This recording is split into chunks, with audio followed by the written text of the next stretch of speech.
pass? Pardon? What are the kind of help you will need to bring your dream to pass? Okay. At the moment, one of the first issues we have is having a proper workshop, having a proper factory where we operate. Okay. Being a startup with or little financing is very, very challenging and difficult, in that most of our machines we have to do most of the works manually. Yeah. So if we're able to have a proper factory with the adequate and sufficient machines, industrial machines, workshop machines needed, we'll be able to do better than what we are doing now. And if there's another form of support we've been needing, is patronage. If packaging, Nigerians could patronize okay, our product from there. Go and share this message and look for Isaac Mello, because this is a kind of person that needs all the help that we can give him. We need to get him investors. We need to get investors for him to be able to build, manufacturing plants, and to be able to build factories, and to be able to build the kind of factory that we see. I mean, can you imagine? Let's see the video. This hook.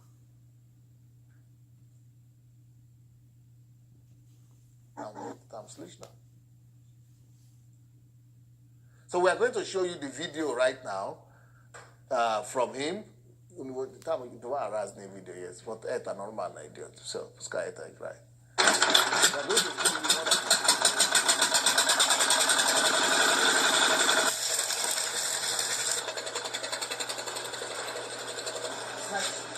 Jerry at work.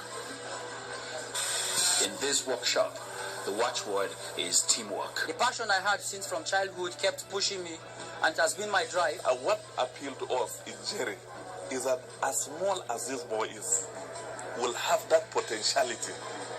This is really mind-lifting and mind-blowing.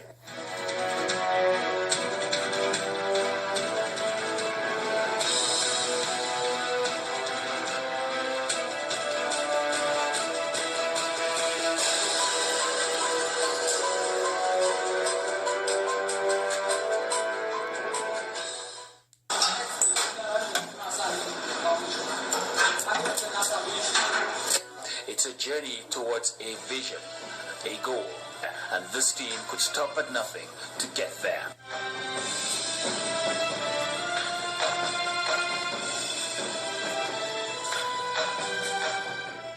Benny Agro is into fabrications of so many different kind of agro machineries.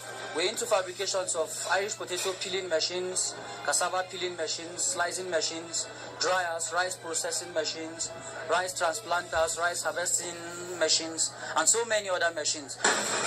Actually, the journey started some time ago, way back into the past.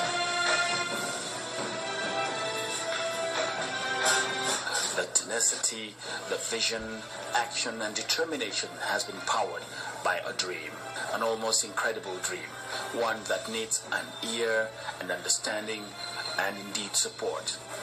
With belief, Jerry sought for and got them in Magavul Microfinance Bank. The company is about 2 years old now, as it was fully registered as a Nigerian limited company.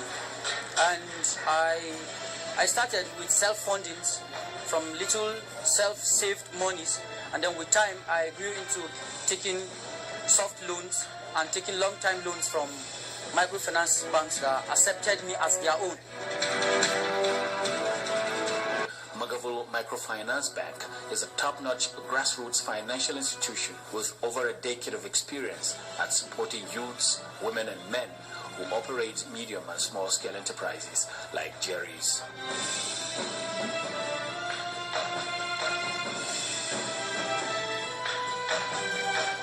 The bank is a supportive organization that support the youths, the women, and then the men. So the youths like in the society, we saw that, you know, any society that want to grow, it has to support the youths. Without the youths, it has been mentioned that they are the engine room of everything. So without the youths, you know, the society is nothing. The Mogovu Microfinance Bank, which is presently the biggest microfinance bank here in the northern part of Nigeria, assisted me a lot. It took me as one of its own. It gave me loans with few conditions. It gave me loans even without collaterals. While after the company, I've seen the passion I had and how hard I've been pushing to see how I could develop the agro-allied industries. I can say the Mogovu Microfinance Bank have a lot to do with my beginning. At its heart is providing the needed support to youths who, like him, have decided to do the work of transforming their societies themselves.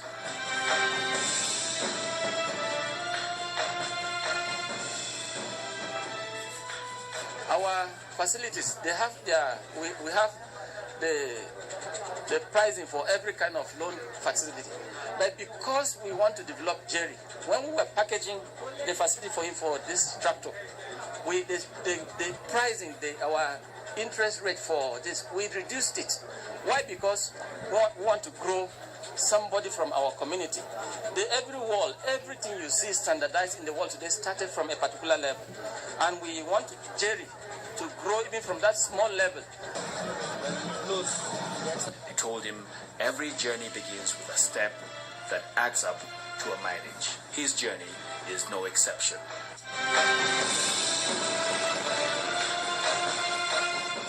Jerry takes this piece of advice to heart, and the result today speaks for itself.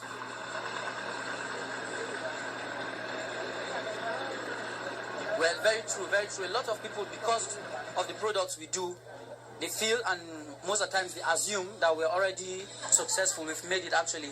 But actually it's the time, the dedication, the passion we have given our works that makes it look like we've made it already.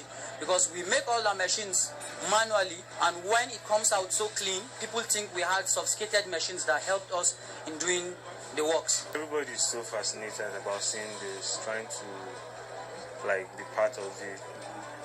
And I know a lot of people that actually want to be part of this, but they don't have the finances. Presently, the challenges I would say Beniagro is having is lights. In our workshop, we run on diesel engines for the whole day. Yeah, the aspect of power for the fabrications, we are really lacking behind at that. As partners, we have also been making some contributions on what he has been doing, because for us, we are saying it must work.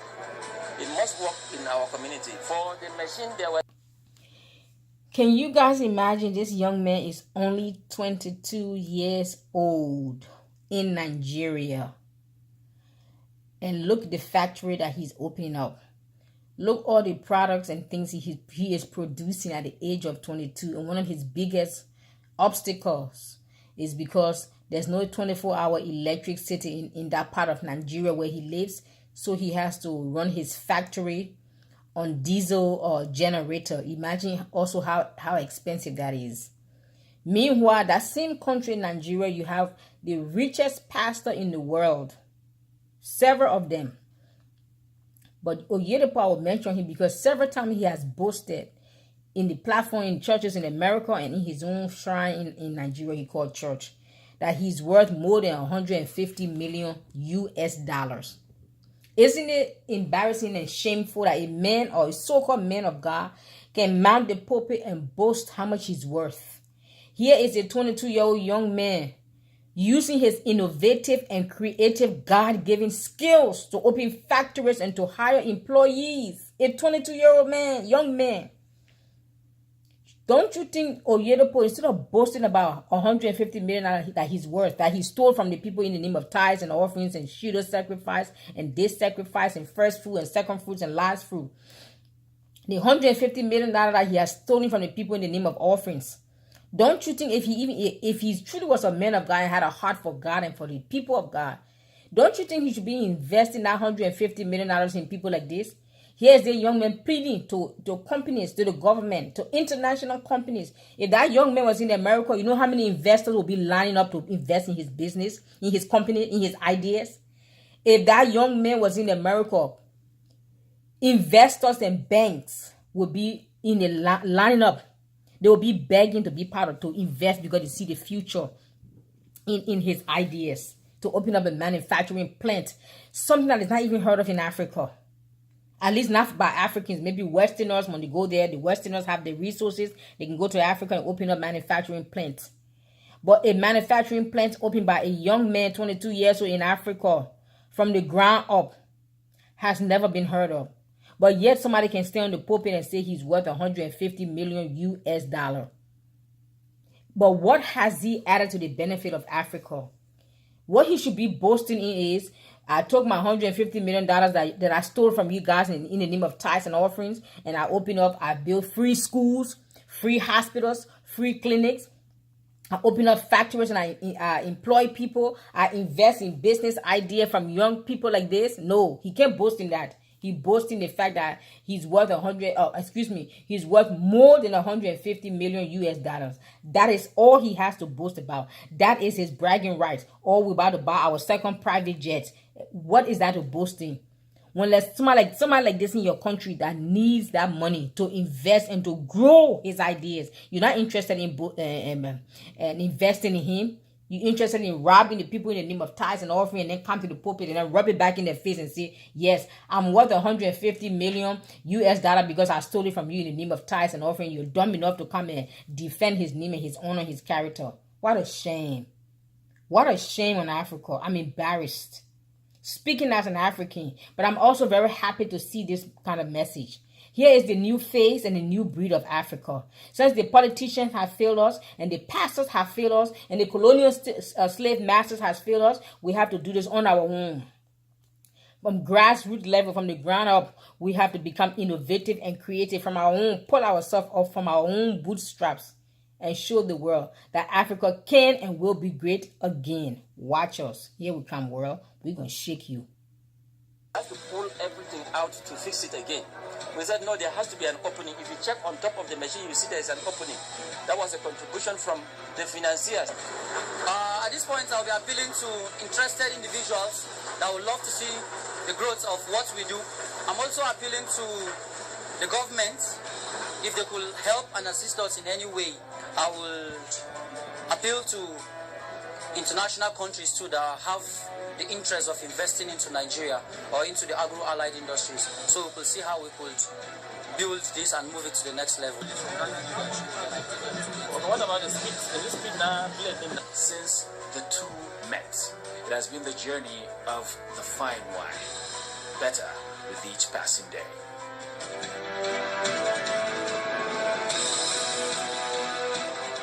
Hello, everybody.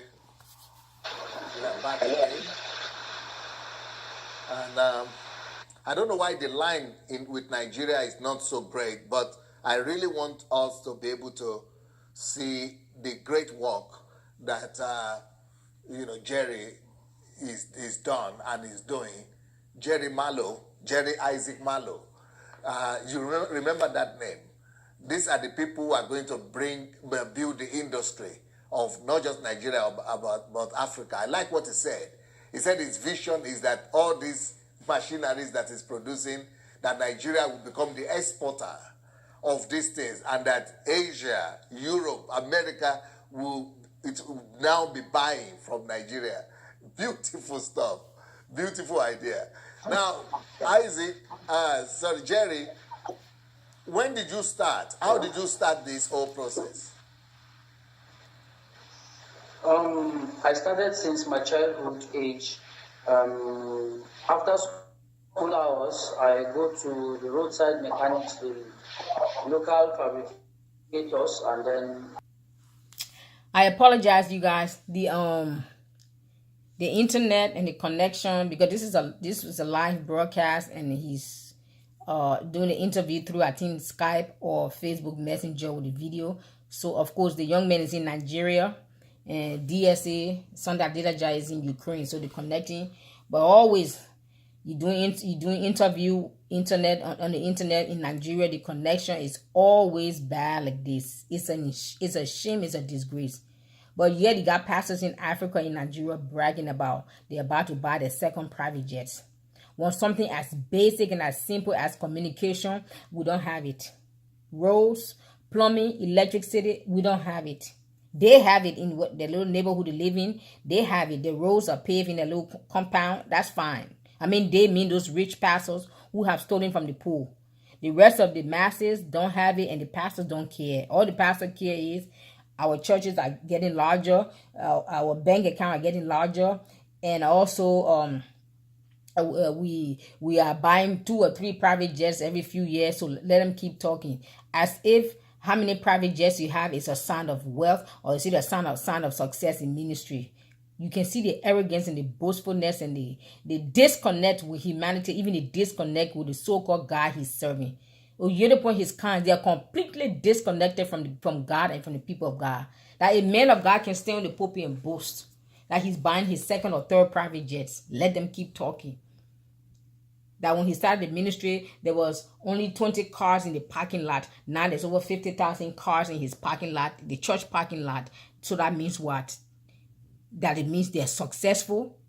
Success in ministry have nothing to do with the size of your church. Success in ministry have everything to do with poverty going down. The day your church open in the society or in the neighborhood, poverty is supposed to go down. Crime is supposed to go down. Unemployment is supposed to decrease. Prostitution is supposed to stop. Drug addiction is supposed to go down. Unemployment, illiteracy, all those things are supposed to go down.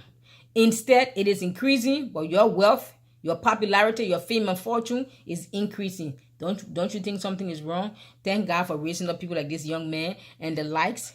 We can chase you guys out of town and make Africa great. I pray somebody watch this video and help invest in this young man's idea. His name is Jerry Mallow. Look him up on YouTube, social media.